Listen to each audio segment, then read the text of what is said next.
નમસ્કાર, સ્વાગત છે આપનું લોકમંચમાં। 1 મે ગુજરાતને મળી એક અલગ ઓળખ અને ગુજરાતને મળી અલગ રાજ્ય તરીકેની ઓળખ।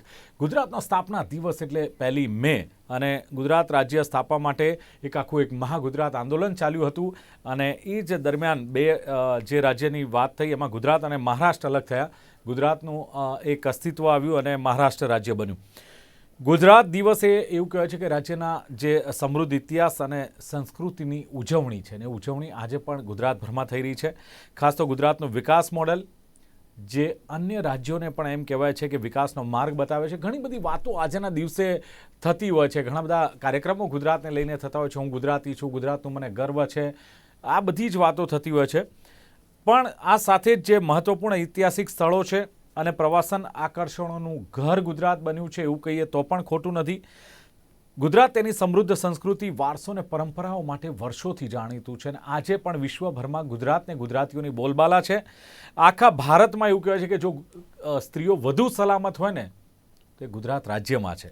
બીજી એક વસ્તુ કે ખાણીપીણીથી માંડીને લાઇફસ્ટાઇલમાં પણ ગુજરાતીઓનો કોઈ જોટો વિશ્વમાં જડે એમ નથી। ગુજરાતીઓની વાત તો એવું છે કે એને માટલું બી જો ખરીદે ને તો માટલાને ટકોરા મારીને ગુજરાતીઓ માટલું ખરીદતા હોય છે। બીજું કે ટૂથપેસ્ટ, જેને ગુજરાતીઓ કોલગેટ જ કહે, પછી એ પેપ્સોડન્ટ હોય કે અન્ય હોય, પણ ગુજરાતીઓ માટે તો કોલગેટ કરી કે કેમ એ કહેવાનું। પણ એ કોલગેટ જ્યારે ખાલી થઈ જાય ત્યારે વેલણથી ઘસીને પણ એમાં જે બચી કૂચી છે એ કાઢીને ટૂથપેસ્ટ એનો યુઝ કરવો એ ગુજરાતી।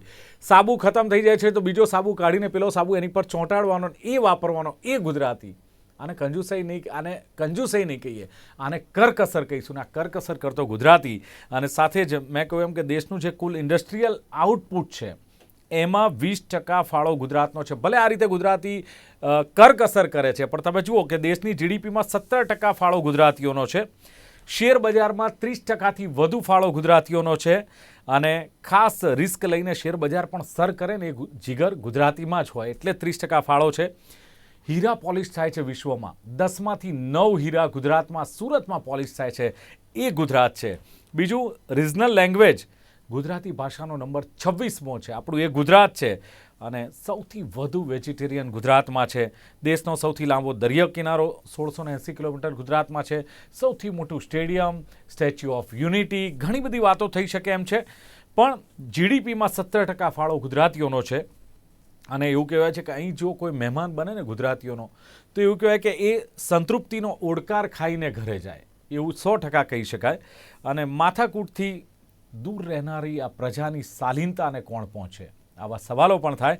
અને છેલ્લા 65 વર્ષોમાં રાજ્યમાં કયા પ્રકારનું પરિવર્તન આવ્યું અને ગુજરાતે ભારતના વિકાસની દિશા કેવી રીતે નક્કી કરી, બધા જ મુદ્દા પર ચર્ચા કરવી છે।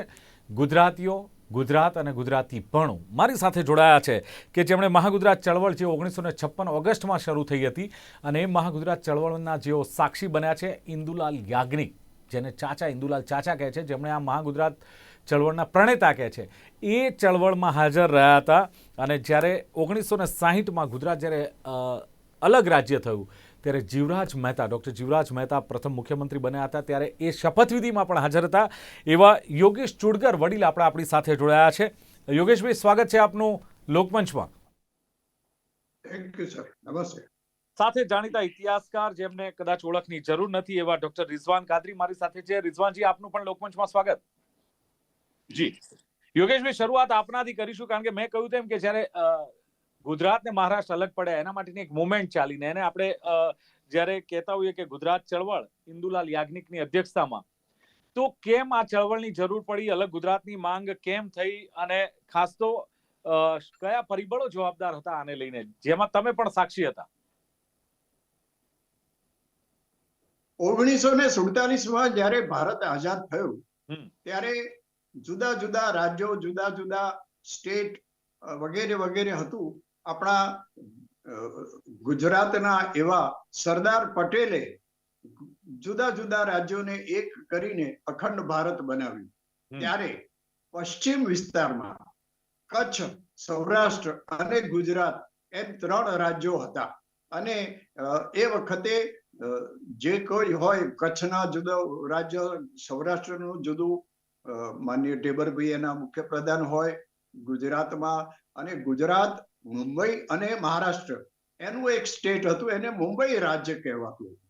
પરંતુ આ 1953માં આ જુદી જુદી ભાષાને કારણે આખા દેશના જુદા જુદા રાજ્યોમાં મુશ્કેલીઓ જડાઈ એટલે પંડિત નહેરુએ એ વખતે એક હાફિઝ કમિશન બનાવ્યું અને ભાષા પ્રમાણે જુદા જુદા રાજ્યોની રચના કરવી એવી તપાસ શરૂ થઈ. 1956માં આ કમિશનનો રિપોર્ટ આવ્યા પછી એ ભારત સરકારે સ્વીકાર્યો અને જુદા જુદા રાજ્યોની રચના થઈ. મધ્યપ્રદેશ, ઉત્તર ભારત, કર્ણાટક, કેરાલા, તમિલનાડુ, એ વખતે મદ્રાસ સ્ટેટ કહેવાતું હતું, એ બધા જુદા જુદા સ્ટેટની રચના થઈ. પણ પ્રશ્ન આવીને ઉભો રહ્યો ગુજરાત અને મહારાષ્ટ્રનો. ગુજરાત અને મહારાષ્ટ્રમાં પ્રશ્ન આવ્યો મુંબઈનો. મુંબઈમાં ગુજરાતીઓ પણ વસે, મરાઠીઓ પણ વસે અને બધી જુદી જુદી પ્રકારના લોકો રહે. એટલે મુંબઈ શહેર કયા સ્ટેટમાં જવું જોઈએ, ગુજરાતમાં કે મહારાષ્ટ્રમાં, એ પ્રશ્નનો ઉકેલ ન લાવી શકતા 8મી ઓગસ્ટ 1956માં એક દ્વિભાષી રાજ, બૃહદ મુંબઈ રાજ્યની રચના થઈ કે જેમાં કચ્છ, સૌરાષ્ટ્ર, ગુજરાત, મુંબઈ, મહારાષ્ટ્ર આ બધાનું એક રાજ્ય બનાવવામાં આવ્યું. અને એને દ્વિભાષી એટલા માટે કીધું કે ગુજરાતી અને મરાઠી બંને ભાષાઓ એ રાજ્યની ભાષા, સત્તાવાર ભાષા તરીકે જાહેર થઈ. એમાં મધ્યપ્રદેશના કેટલાક પ્રદેશો, કોંકણના પણ સમાવાયા. કચ્છ ની તો અલગ ભાષા હતી પણ એમણે સ્વીકાર્યું કે અમે ગુજરાતી જ છીએ અને એ રીતે આ બૃહદ મુંબઈ રાજ્યની રચના થઈ. પણ એ વખતે બધાને લાગ્યું કે આ બરોબર નથી. એટલે 8મી ઓગસ્ટ 1956ના દિવસે ગુજરાતમાં વિદ્યાર્થીઓએ પોતાની ચળવળ ઉપાડી અને લાલ દરવાજા પાસે આવેલા કોંગ્રેસ હાઉસ પાસે જઈને એમને માગણી કરી કે અમારું ગુજરાતનું રાજ્ય અલગ આપો. ત્યારે મારે એ શબ્દો વાપરવા ના જોઈએ પણ એ વખતે કોંગ્રેસ એટલી અડગ રહી અને કોંગ્રેસ હાઉસના પગથિયા ઉપરથી પોલીસોએ ગોળીબાર કર્યો અને એ વખતે 3 વિદ્યાર્થીઓને ત્યાં ગોળી વાગી. ત્યારે એ વખતે ગુજરાત પ્રદેશના પ્રમુખ હતા ઠાકોરભાઈ દેસાઈ, પાછળથી ઠાકોરભાઈ આઠમા તરીકે જાણીતા છે. એ ઠાકોરભાઈ દેસાઈ એવું નિવેદન આપ્યું કે આ ગોળીઓ ઉપર કોઈ સરનામું નથી લખ્યું, તો ગમે તેને વાગી. એટલે કોંગ્રેસની સામે મોટો વિરોધ શરૂ થયો અને પછી નિવૃત્ત થયેલા એવા ગાંધીવાદી ઇન્દુલાલ યાજ્ઞિકે આ ચળવળનો આગેવાની લીધી અને કેટલા બધા આગેવાનો એમાં જોડાયા અને ગુજરાતનું રાજ્ય અમને અલગ આપો એવી માગણી શરૂ થઈ. આ બાજુ મુંબઈ સાથેનું મહારાષ્ટ્ર હતું, એમાં પણ અસંતોષ થયો કે અમને મહારાષ્ટ્રનું જુદું રાજ આપો, અમારે ગુજરાત સાથેનું આ રાજ્ય નથી જોઈતું. એટલે એક બાજુ ગુજરાતની માગણી શરૂ થઈ, એક બાજુ મહારાષ્ટ્રની શરૂ થઈ અને બંને જગ્યાએ આંદોલનો ચાલ્યા, હિંસક પણ બન્યા, ગોળીબારો પણ થયા, સંઘર્ષ બાદ ગુજરાત અને મહારાષ્ટ્ર બંને રાજ્યો અલગ થયા. પણ ડોક્ટર રિઝવાન કાદરી, જે પ્રમાણે ગુજરાતની વાત કરીએ, ગુજરાતીઓની વાત કરીએ તો ઘણી જગ્યાએ તમે જતા હો છો ગુજરાત વિશે, ગુજરાતની વાતો કરવા એક ઇતિહાસકાર તરીકે ઘણી જગ્યાએ સેમિનારમાં જતા હો છો, ઘણી જગ્યાએ સંબોધન કરતા હો છો. ખાસ ગુજરાતીઓની વાતો આવે ત્યારે રિઝવાનજી શું કહેવું છે કે કઈ વાત જે પહેલી જ હૈયે ને હોઠે આવતી હોય છે કે જેને લઈને આપણે એમ કહીએ હું ગુજરાતી છું, ગૌરવ છે, હું ગુજરાતનો છું, મને ગૌરવ છે, એ કઈ વાત છે કે જેને લઈને આપણે ગૌરવ અનુભવીએ છીએ? જ્યાં જ્યાં વસે એક ગુજરાતી ત્યાં ત્યાં સદા ગુજરાત. ગુજરાતની આ ઓળખ, ગુજરાતની આ અસ્મિતા, ગુજરાતની આ સેલ્ફ આઈડેન્ટિટી તમને આખી દુનિયામાં જોવા મળશે.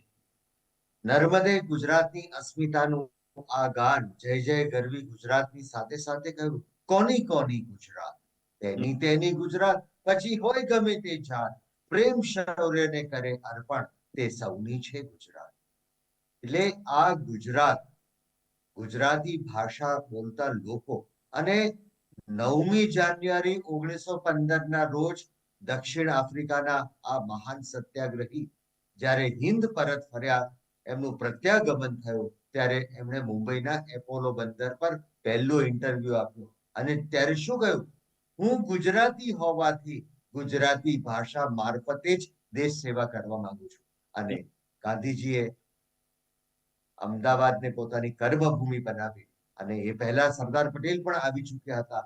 આપણે મહાગુજરાતની વાત કરીએ, યોગેશભાઈની વાત ચોક્કસ સાચી, પણ 1920ની સાલમાં અસહયોગ આંદોલન શરૂ થઈ ચૂક્યું હતું અને નાગપુરની મહાસભાએ કહ્યું કે હવે રાષ્ટ્રીય કક્ષાના આંદોલનને જો ગામડા સુધી પહોંચાડવું હોય તો દરેક ભાષાને પ્રમાણે તમારે પ્રાંતિક સમિતિઓની રચના કરવી પડશે.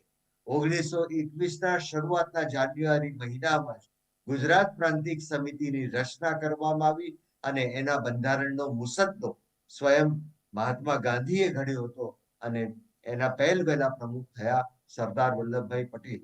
એમણે ગુજરાતનું નેતૃત્વ 1946 સુધી સંભાળ્યું હતું. એટલે આપણે મહાગુજરાત ચળવળની જ્યારે વાત કરતા હોઈએ ત્યારે આપણે એના મૂળિયા તપાસવા પડે અને 1920 પછી ગુજરાતની એક સરદારના માધ્યમથી ઓળખ થઈ. હજુ એની ભૌગોલિક વિસ્તાર નથી. જ્યાં ગુજરાતી ભાષા બોલતા લોકો વસે છે એને ગુજરાત કહેવામાં આવ્યું. પણ 1808ની સાલમાં આ સમજવા જેવી વાત છે, પહેલી ડિક્શનરી રચાઈ હતી. ઇંગ્લેન્ડની અંદર ગ્લોસરી નામથી આ ડિક્શનરી રચવામાં આવી. એની અંદર મરાઠી શબ્દો છે, ગુજરાતી શબ્દો છે, અંગ્રેજી શબ્દો છે, ત્રિભાષી આ ડિક્શનરી છે અને એમાં ગાળો પણ છે. એટલે ઇંગ્લેન્ડથી આવનારો ગોરો અધિકારી એ શીખીને આવે, કારણ પહેલા તમે લોકોની ભાષા સમજો, એના અર્થતંત્રને સમજો, એની સંસ્કૃતિને સમજો, એના રીત રિવાજને સમજો, તો જ તમે એ પ્રદેશ પર રાજ કરી શકો. ગાંડી ગુજરાત શબ્દ પણ તમને આ 1808ની ડિક્શનરીમાં મળશે. આ બહુ મહત્વની વાત છે. પણ રિઝવાનજી, સવાલ એ થાય કે આપણે ગુજરાતની જે વાત કરીએ, ગુજરાતની આઈડેન્ટિટી, રિઝવાનજી, જે ગુજરાતની, હું એ જ વાત પર આવું છું કે ગુજરાતીઓ અન્ય લોકોથી અલગ કેવી રીતે આ રાજ્ય અન્ય રાજ્યના લોકોને કેવી રીતે પ્રભાવિત કર્યા અને કેવી રીતે ગુજરાત અલગ કહી શકાય અન્ય રાજ્યોથી કે રોલ મોડેલ બન્યું છે? રિઝવાનજી, ગુજરાત પહેલેથી સમૃદ્ધ હતું. તમે જુઓ તો દુનિયાભરના વેપારીઓ લોથલમાં પણ વેપાર કરવા માટે આવતા હતા અને એની સાથે પ્રાચીન બંદરો આપણા કેટલા ધીકતા હતા. એની યશોગાથા તમને ઇતિહાસમાં ચોક્કસ જોવા મળે છે. પણ ગુજરાતની પ્રજા જે સાહસિક પ્રજા હતી અને જે જમાનામાં દરિયો ખેડવાની મના હતી ત્યારે પણ ગુજરાતના સાહસિકો, સૌરાષ્ટ્રના સાહસિકો કે કચ્છના સાહસિકો દુનિયાભરમાં ફરતા હતા અને વાસ્કો દ ગામાને ખરા અર્થમાં કાનજી માલમે ભારત આવવાનો રસ્તો બતાડ્યો હતો. એ તો અટવાઈ ગયેલો વ્યક્તિ હતો અને અટવાયેલા વ્યક્તિને, અને એ જ આપણી પરગજુ વૃત્તિ છે. સાહસિકતાની સાથે સાથે સ્વમાન, આત્મસન્માન અને સહકારની ભાવના એ ગુજરાતના ડીએનએ ની અંદર છે. ગમે તેવા સંજોગો છે, કરકસરિયા છે, વ્યવહારુ છે, ગણતરીબાજ છે, બધું ખરું, પણ એની સાથે જ્યારે મદદ કરવાની વૃત્તિ આવે છે, એની જેવી હાકલ પડે છે, નથી જાણ્યું અમારે પંતશી હાકલ પડી છે, ખબર છે એટલી કે માતની હાકલ પડી છે. ત્યારે ગુજરાતીઓ સૌથી પહેલા આવતા હોય. ગુજરાતના લોકોની રહેણી કરણી, તમે દુનિયાના કોઈ પણ મુલકમાં જાઓ ત્યાં તમને ગુજરાતી મળી જશે, કારણ તમારી અને એમની વચ્ચેનું માધ્યમ છે ભાષા. ત્યારે ત્યાં કોઈ એવું નહીં પૂછે તમે ક્યાંના છો, પણ કોમન ભાષાને કારણે તમને એ કનેક્ટ કરશે અને એ કનેક્ટિવિટીને કારણે અહીંયા ગુજરાતમાં જે લોકોની બદલી થાય છે, ગુજરાતમાં જ નિવૃત્ત થાય છે અને એ લોકો પછી પોતાના વતનમાં જવાનું પસંદ નથી કરતા, અહીંયા જ એ લોકો સ્થાયી થઈ જાય છે અને એમની પણ ઓળખ એ ગુજરાતી તરીકેની થતી. જી, બિલકુલ બિલકુલ. યોગેશભાઈ, આપણે કહીએ છીએ કે આખા ભારતમાં સ્ત્રીઓ માટે સલામત રાજ્ય ગુજરાતની ગણના થાય છે. ખાણીપીણીથી માંડીને લાઈફસ્ટાઈલની વાત કરીએ તો કે છે ગુજરાતીઓનો જોટો ન જડે. આપનો અનુભવ શું કે જે આટલા વર્ષોના ગુજરાતીઓની જે સફર રહી છે, એમની જે સંસ્કૃતિ અને વારસો પણ ક્યાંક જાળવી રાખ્યા છે અને સાથે જ કે ગુજરાતીઓના તોલે કોઈ ના આવે એવી પણ એક વાત છે?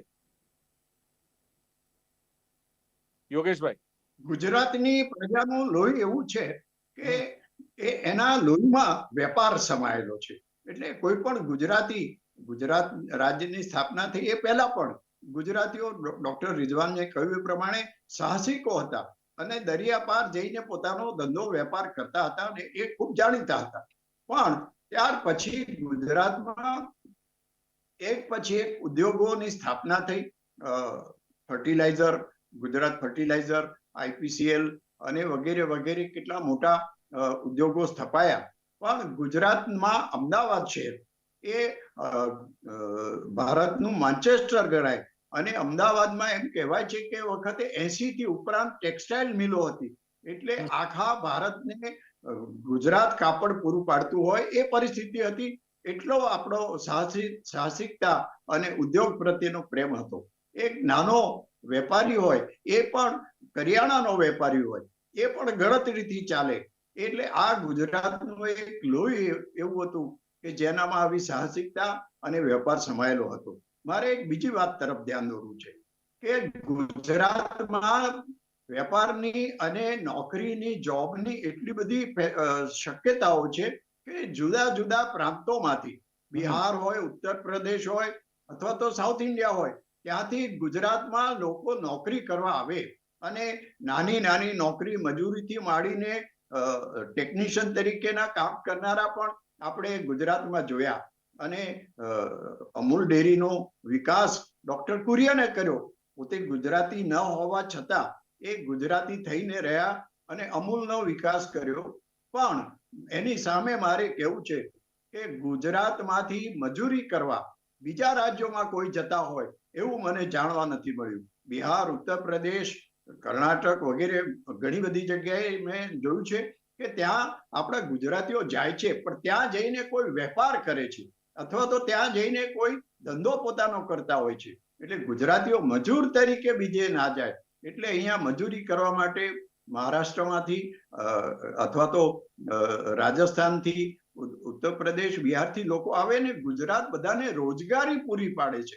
એટલે બીજા રાજ્યોના લોકોને રોજગારી પૂરી પાડવામાં કદાચ ગુજરાત પ્રથમ નંબરે આવે છે. અને મારે બીજી વાત કહેવી છે કે ગુજરાતીઓ હંમેશા છવાઈ ગયેલા રહે છે. આપણે વાત કરીએ આઝાદી પહેલાની, તો ગાંધી સરદારની જોડી હતી. એણે આઝાદીની ચળવળમાં ખૂબ મોટો ભાગ ભજવ્યો. અને તમે આજની તારીખમાં વાત કરો તો વેપાર ઉદ્યોગમાં અદાણી અંબાણી એની જોડીએ એક નામ કાઢ્યું છે. એવી જ રીતે તમે ક્રિકેટની વાત કરો તો ક્રિકેટમાં પણ આપણા ગુજરાતીઓ અત્યારે ખૂબ આગળ છે. બુમરાહ હોય, જાડેજા હોય. અને એ જ રીતે રાજકારણની વાત કરો તો મોદી શાહની જોડીએ પણ અત્યારે સમગ્ર ભારતમાં છવાઈ ગયા છે. આખરે રાજનીતિની વાત કરી છે તો હું આપની પાસે એક સવાલ લઈને આવું છું કે પહેલાની જે ગુજરાતની રાજનીતિ હતી ને આટલા વર્ષો બાદ હવે ગુજરાતની રાજનીતિમાં કયો બદલાવ પડે, પહેલા મારે ડોક્ટર રિઝવાન કાદરીને પૂછવું છે. સાહેબ, આપણે વાત કરી ને જે પ્રમાણે કે ગાંધી સરદારની વાત હતી, તો અત્યારે ગાંધી સરદાર જોડે મુખ્ય વડાપ્રધાન નરેન્દ્ર મોદી ને ગૃહપ્રધાન અમિત શાહને લોકો સરખાવે છે. ચલો એ વાત જવા દો. બે ગુજરાતીઓ અત્યારે કેન્દ્રમાં છે. સૌથી પૈસાદાર માણસ ગુજરાતી છે, સૌથી વધુ દાનવીર ગુજરાતી છે, દિલેરી પ્રજા છે આ ગુજરાતની, સાહેબ. અને એને એક અલગ રીતે આપણે જોઈએ છે, અથવા શું કેવું છે? કેટલીક રસપ્રદ વાતો ને યાદો જો કહેવાનું મન થાય તો કઈ કહેશો રિઝવાનજી આ પ્રસંગે? ચોક્કસ. શેઠ શાંતિદાસ ઝવેરીની યુરોપની અંદર પેઢીઓ ચાલતી. એ કેવા વેપારી હતા. દિલ્હી દરબારમાં પણ એમની હાક હતી. અને રણછોડલાલ છોટાલાલ એ તો નાગર ગૃહસ્થ હતા, સરકારી નોકરી કરતા હતા. પણ એણે સરકારી નોકરીને તિલાંજલિ આપી અને એણે સાહસ કર્યું, એડવેન્ચર. મેં તમને કહ્યું ગુજરાતીઓ છે ને એ ઇનોવેટિવ આઈડિયા વાળા છે, પણ એ સતત પ્રયત્નશીલ હોય છે અને પ્રયત્નશીલ હોવાની સાથે સાથે એ છે ને પરિવર્તનશીલ પણ છે, ડાયવર્સિફિકેશન કરે છે. તમે જુઓ ગુજરાતની અંદર 60ના ગુજરાતમાં કયા ઉદ્યોગ હતા, 60ના ગુજરાતમાં શું ઇન્ફ્રાસ્ટ્રક્ચર હતું, અને આજે 2025ની સાલમાં બદલાવ થયો છે તો કેવો બદલાવ થયો છે. પણ એની સાથે સાથે તમે જોશો તો આપણા ગુજરાતીઓની અંદર કેવી એક આઈડિયા હતી કે એમણે 1894ની સાલમાં ખંભાતના અખાતમાંથી અમદાવાદ સુધી એક ચેનલ બનાવીને અમદાવાદનો ઔદ્યોગિક વિકાસ એને બહુ જબરજસ્ત વેગ મળે એને માટેનો એક પ્રયત્ન કર્યો. ધી ગુજરાત, એ જમાનામાં ગુજરાત શબ્દ પૂરો બોલાતો નહોતો અને એ પ્રમાણે લખાતો હતો Gujarat. The Gujarat navigation company કરીને એ કંપની બનાવવામાં આવતી. અમદાવાદના સાહસિકો કેવા, અને એમણે એ જમાનામાં 1894ની સાલમાં આ કંપની અને આ યોજના, આ તમે જુઓ એ કેવી કલ્પના એમણે કરી હતી. પણ અંગ્રેજોએ જો વિચાર્યું કે અરે જો ખંભાતથી દરિયાનું પાણી આવે અને અમદાવાદનો એક પોર્ટ સિટી તરીકે, મેરીટાઈમ સિટી તરીકે, ભલે એ ચેનલથી મોટા જહાજો ના આવે પણ મધ્યમ કક્ષાના ટગ વગેરે લાવવાની આખી દરખાસ્ત હતી. અને એ દિશામાં પણ એમણે બધા પ્રયોગો પણ કર્યા હતા. અને એને કારણે અમદાવાદ એ કેવી રીતે એક મચક આપી શકે અને એનો ઇન્ડસ્ટ્રીયલ ગ્રોથ વધી જાય. જે રીતના અસહયોગ આંદોલનની અંદર બાપુની હાકલને કારણે કેવી અસર થઈ કે ઇંગ્લેન્ડની માન્ચેસ્ટરની મિલો બહુ હચમચી ગઈ હતી, એને પણ અમુક પાડીઓ બંધ કરવી પડી. અને 80 ઉપરાંત અમદાવાદમાં જે મિલો હતી અને પછી તમે જુઓ આખા ગુજરાતની અંદર જે જુદા જુદા ઉદ્યોગો વિકસ્યા, સમયની સાથે પરિવર્તન થયું. આજે તો હેલ્થ સેક્ટર પણ એક ઉદ્યોગ તરીકે ગુજરાતમાં વિકસ્યું છે અને એને પણ સારું એવું નામના કાઢી છે. રિઝવાનજી, 30 સેકન્ડમાં કોઈ મેસેજ ગુજરાતીઓને અથવા ગુજરાત વિશે કદાચ કંઈક કેવું છે તો શું કહેશો આજના દિવસે? આજના દિવસે હું એવું કહીશ કે આપણને ગૌરવ હોવો જોઈએ આપણી માતૃભાષા માટે. અને હું ગૌરવથી કહીશ કે હું ગુજરાતી છું અને ગુજરાતી તરીકે મને ગૌરવ છે. હું ગુજરાતી બોલીશ, મારા સંતાનોને પણ હું ગુજરાતીમાં જ બોલાવીશ.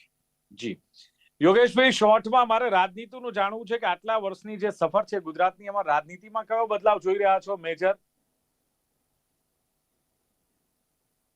ગુજરાત હંમેશા રાજકીય રીતે અગ્રેસર રહ્યું છે. આઝાદીની લડત હોય, મહાગુજરાતની લડત હોય, અથવા આજે જ્યારે વિકાસની વાત છે, આ વિકાસ શબ્દ ગુજરાતમાંથી જન્મ્યો મોદી સાહેબના કહેવાથી. અને આજે મોદી સાહેબે જ્યારથી રાજ સંભાળ્યું ગુજરાતનું ને ત્યાર પછી દિલ્હીનું, ગુજરાતનો વિકાસ ખૂબ જ સરસ થયો છે.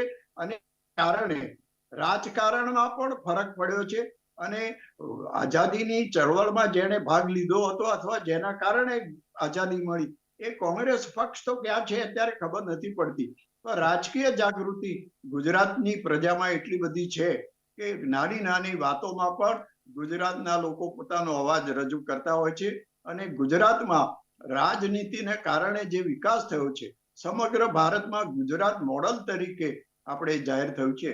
અને મારો તો સંદેશ એ છે કે આ વિકાસ જે આપણે જાળવી રાખ્યો છે એ વર્ષો સુધી જાળવી રાખીએ અને ગુજરાતનો વધુ ને વધુ વિકાસ થાય એ માટે દરેક ગુજરાતી પોતાના તરફથી જે કંઈ યોગદાન આપવાનું હોય એ આપે અને ગુજરાતી ભાષાને ખૂબ સમૃદ્ધ બનાવે.